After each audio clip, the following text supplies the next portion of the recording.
Indonesia has a growing taste for dog meat. Animal rights groups say the consumption of dog meat is on the rise in Indonesia and that it's time to protect man's best friend. As a majority Muslim nation, dogs aren't as popular as pets in Indonesia as they are in other parts of the world. But although many Indonesians tend to regard dog meat as unclean, it isn't outright forbidden by Islamic tradition, in the same way pork is. According to reports, the number of dog thefts in Indonesia, presumably to be turned into food, has increased recently. We guess that's because dog meat is relatively cheap, and some Indonesians believe eating it can cure skin diseases and boost stamina. Of course, there's no medical evidence for that. Also, Indonesian animal rights activists say dog theft is not treated all that seriously by the police, even though it's obviously a crime. On the majority Hindu tourist island of Bali, it's estimated that 70,000 dogs are slaughtered and butchered for meat each year. Many animal rights organizations are now backing a campaign titled "Dogs Are Not Food," and we'd like to lend them our support. Man's best friend should be at his side, not on his dinner table. Agreed? Say no to safe spaces on YouTube. Support TomoNews at patreon.com/TomoNews. It's not only Indonesia where eating dog meat isn't exactly a hard and fast taboo. Dog meat sold to tourists in Bali. A shocking report from Australian broadcaster ABC has revealed dogs are being killed for their meat and passed off to unsuspecting foreign tourists as street snacks on the Indonesian holiday island of Bali. Undercover animal rights activists from Australia provided the ABC with disturbing video. Animals Australia uncovered local villagers catching mostly stray dogs and selling them to unscrupulous dealers who trade in RW, a code term for dog meat. Dealers are paying villagers up to 100,000 rupiah, or about $8 for a healthy adult. The dogs are horribly mistreated. First caught in wire nooses, they have their muzzles tied with rope and are hanged by their legs or necks before being beaten to death. Distressing video aired by the ABC also shows one dog catcher using a rifle to shoot a stray, resting just meters away. Although the sale and consumption of dog meat is legal in Indonesia, the country has laws against the abuse of animals that can result in prison terms of up to 9 months. Many of the routine practices recorded by Animals Australia are illegal, but the law is poorly enforced. Freelance catchers are also using food scraps laced with cheap and widely available cyanide to kill dogs. Traces of the toxin remains in the animal's meat, which very likely poses a danger to humans. Disturbingly, beach vendors have been recorded selling dog meat on sticks to locals and visitors alike. And not everyone knows what they're buying. Demand is strong, however. The Bali Animal Welfare Association estimates around 70,000 dogs are killed on the island for meat every year. The organization says it's documented some 70 restaurants in Bali selling dog meat, mostly in rural areas and mostly to other Indonesians. Yet the Animals Australia investigation aired by the ABC clearly shows dog meat sellers deliberately misleading tourists into buying and eating the meat. If the cruelty inflicted on man's best friend doesn't motivate authorities on Bali to stamp out this ugly trade, perhaps the risk to the tourist economy will.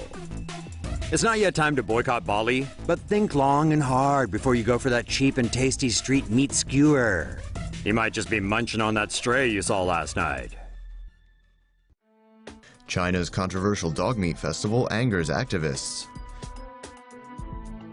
In celebration of the summer solstice, locals in Yulin, China hold a festival where it's customary to eat dog meat and lychee fruit. Animal rights activists in China and around the world are speaking out about the treatment of the dogs before they are prepared for lunch or dinner. Most of the trade during the festival, which tallies to around 10,000 dogs, is reportedly illegal, with little to no regulations governing the conditions the animals are kept in. Local traditions related to eating dog meat date back to around 500 years ago, and dog meat is reputed to help people beat the summer heat.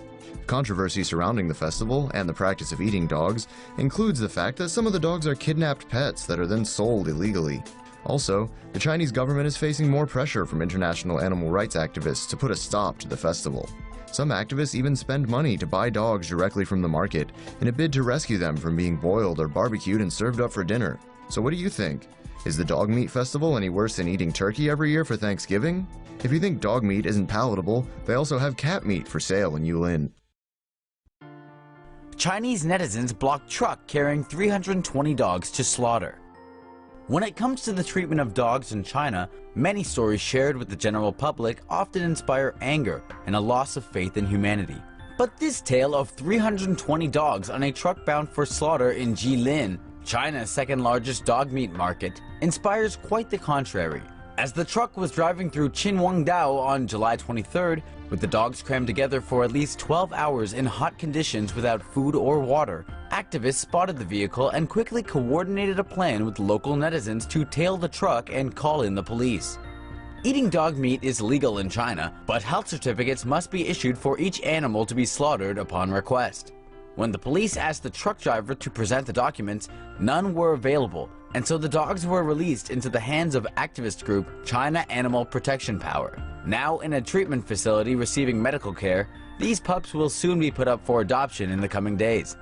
While this happy ending may be satisfying, it's also a reminder of the 10 million dogs slaughtered for their meat every year in China that aren't as lucky, and the work left to be done for the world to come to their aid. Say no to safe spaces on YouTube. Support TomoNews at patreon.com/TomoNews. One man's best friend is another man's dinner. This picture, which has been making the rounds on social media recently, shows the heart-shattering moment a 5-year-old girl finds her dog that's been missing for several days. According to China's People's Daily Online, the little girl had raised the dog, which was named Flower, in a rural part of northern Vietnam. For 3 years, the two were together, until one day, her dog went missing. She searched for Flower for several days. Nothing could prepare the little girl for what came next, and no therapy will ever reverse the impact of spotting your beloved pet dead, roasted, and available for sale. Canine cuisine is still very popular in parts of Vietnam, South Korea, and China. It's 10 o'clock. Do you know where your dog is? Taiwan is the first Asian nation to ban cat and dog meat. Around the world, cats and dogs are considered to be humanity's most faithful companions. That's not the case in many parts of Asia, where millions of our furry friends often end up as food. Fortunately, there's at least one Asian country who gets it. On April 11th, Taiwan passed legislation that will ban the consumption of dog and cat meat and level offenders with heavy fines for variations of all violations. For instance, penalties for animal slaughter and cruelty have now been raised to up to 2 years in prison that come with fines of up to nearly $66,000 US. Fancy the taste of dog or cat meat? Well, eating them can now earn offenders fines between about $1,600 and $8,200. The same fines are handed out for the selling of dog and cat meat. So really, how much is it worth to you? Not only do those who refuse to adhere to the law get slapped with fines, but their names and photos may be publicized to give their reputations a beating too. Dog meat in particular is consumed in places like Vietnam, Laos, Cambodia, Thailand, the Philippines, and northern India. The plight of the dogs is especially bad in South Korea, where Humane Society International reports roughly 2 million of them are kept and killed for their flesh. But the worst place in the world to be a dog? China, a country responsible for roughly 1/3 of the 30 million dogs slaughtered annually worldwide. 4 million cats suffer the same fate every year in China as well. But attitudes are changing, with more people deciding to adopt these animals as pets and even treat them like kids, rather than have children of their own. In 2013, Vietnam, Laos, Cambodia, and Thailand agreed to work together to stop the trafficking of dogs for meat. Taiwan's President Tsai Ing-wen is widely known to be an animal lover, owning 2 cats and having adopted 3 retired guide dogs last year. As far as consideration for the rights of other animals go, Taiwan's new laws are a major indication of progressive leadership, no matter how you slice it. Dog discarded at meat market gets second chance and prosthetic legs. At first glance, this 2-year-old golden retriever mix, Chi-Chi, looks as happy a dog as you might ever see. But her good nature and lovable smile don't reveal a hint of the horrors she's endured over her short life. Young Chi-Chi was the victim of unimaginable cruelty from the time she was born, slated to become one of the reported 2.5 million dogs slaughtered annually in South Korea's underground dog meat trade, where there are no laws or regulations requiring the humane slaughter of dogs for meat. Every day, she was hung upside down, her legs bound by ropes and wires, and beaten by handlers, under the belief that a dog's meat is more tender when tortured. At some point, Chi-Chi's keepers realized that the bindings around her legs had cut through her flesh, causing parts of her body to become grossly infected. They came to the conclusion that her meat would likely be too rancid for human consumption, and disposed of her in a dumpster behind the meat market shortly afterward, still alive. Scared and alone, Chi-Chi was later found by a group of Good Samaritans who immediately contacted an animal rescue organization willing to help the dog in noticeable distress. The rescue team then gathered her up and rushed her to an emergency veterinary clinic. There, doctors diagnosed that her 4 legs had indeed rotted to the bone, the infection spreading to the rest of her body. If she was to have any chance at survival, Chi-Chi would have to undergo a quadruple amputation procedure, effectively cutting off the infection, but consequently leaving her with mere stubs for paws. Though the surgery was successful, it was anyone's guess as to how Chi-Chi might adapt, both physically and emotionally, after all the trauma she'd been through. But this resilient pup, whose name translated means loving, proved to be a fighter like the world has maybe never seen. ARM, the Los Angeles-based animal welfare group who saved Chi-Chi, reports that the day after her surgery, she was wagging her tail and already attempting to walk. A couple days later, remarkably, she was somehow managing to get around on her stumps.